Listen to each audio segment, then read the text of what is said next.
I've got to say, I'm actually upset about this because, well, I don't know if you've heard, but The date that I have come with is the final one. Sure.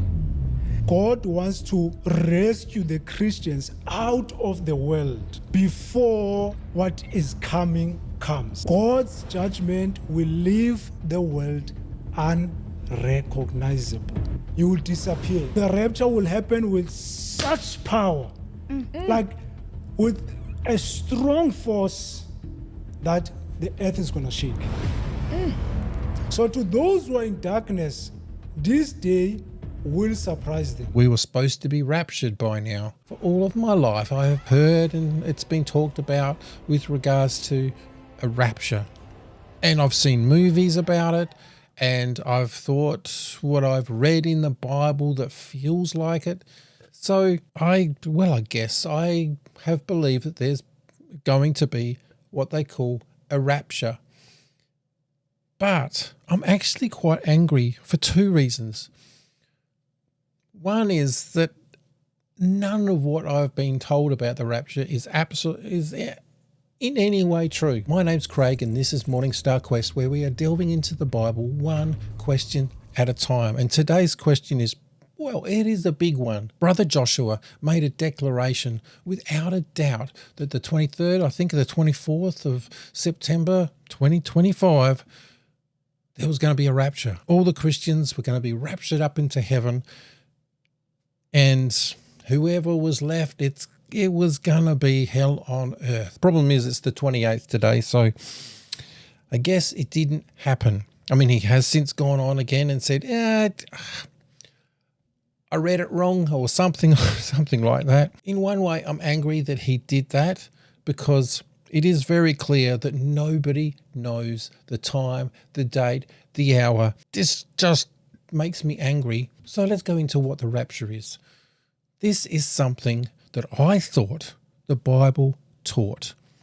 And you can see it in movies where there is a point in time where Christians are raptured up into heaven and the people left are left to their own devices, and it gets crazy. But there's a problem with this. This is only 100 or 200 years old. For the first 1800 years since the Bible was written, since Jesus actually walked on this earth, no one, and I mean no one, spoke about this rapture thing. They told it completely different. And I think it was John Nelson Darby back in the 1800s. He described the Bible differently for the first time. And everybody started to, I guess, take heed. And then the Schofield Bible took it up. And it just got, well, twisted. And we fast forward to today. And here you are, hearing about this rapture. And it's not even in the Bible. Let me explain. What does the Bible say? Matthew 24, 40 to 41. 2 men will be in the field, one will be taken and the other left. 2 women will be grinding with a hand mill, one will be taken and the other left. Sounds like a rapture to me. I don't know what you think, but it definitely sounds like a rapture. So then there is another verse. This is Luke 17, 34 to 37. I tell you, on that night 2 people will be in one bed. One will be taken and the other left. 2 women will be grinding grain together. One will be taken and the other left. And then someone says, "Where, Lord?" they asked. He replied, "Where there is a dead body, there the vultures will gather." Okay, that is sounding pretty scary. But I kind of wonder, when I thought about this rapture, I kind of thought, okay, the saved are raptured up to heaven, which I would like to include in myself and yourself. But what happens next? Why? If we're up in heaven, why does this other stuff need to happen down on earth? It's confusing. With Brother Joshua spoke about the rapture. He said it's coming up in, well, when he did, it was like a week's time.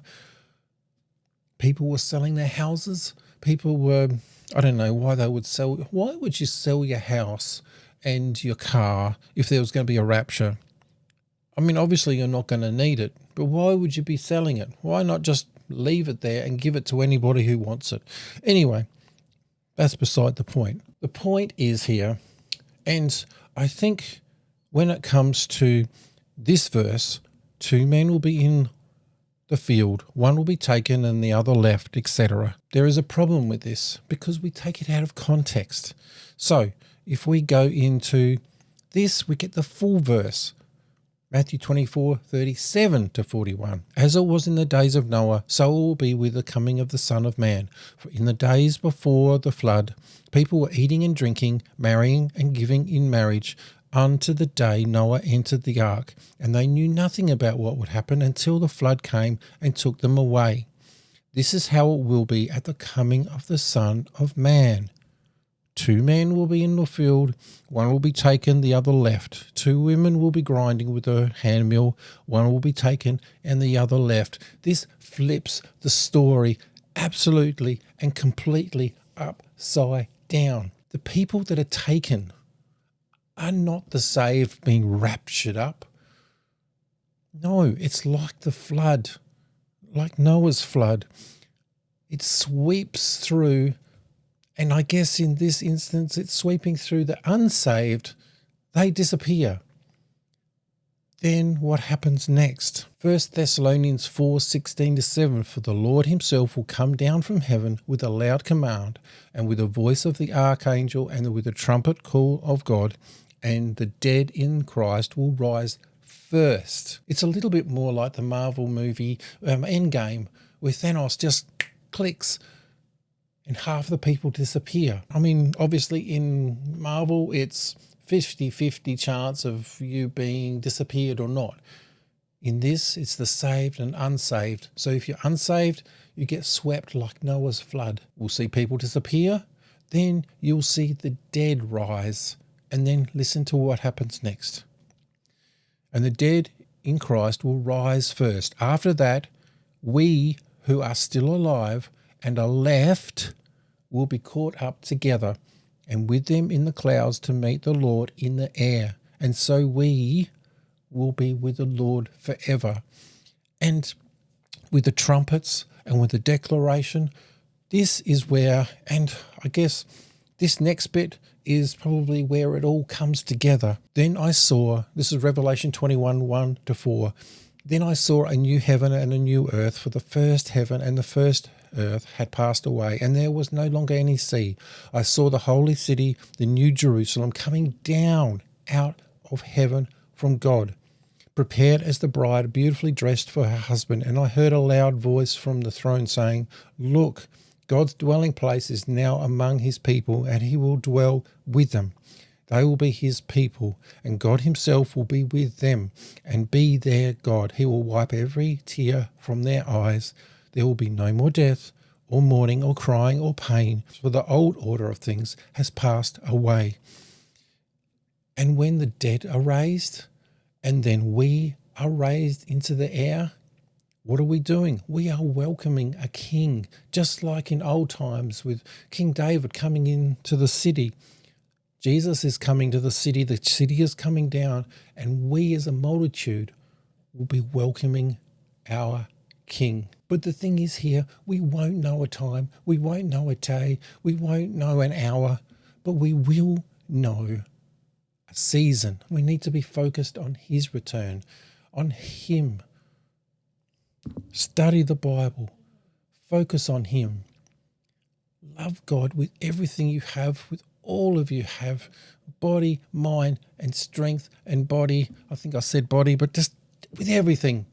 And the other thing is love others. We need to love others so much more today than ever. So if anybody tells you there's a rapture, say, well, they don't exist, but also we don't know a day or time when Jesus will come, but we do know the season. So go do something awesome for God, and I'll catch you in the next one.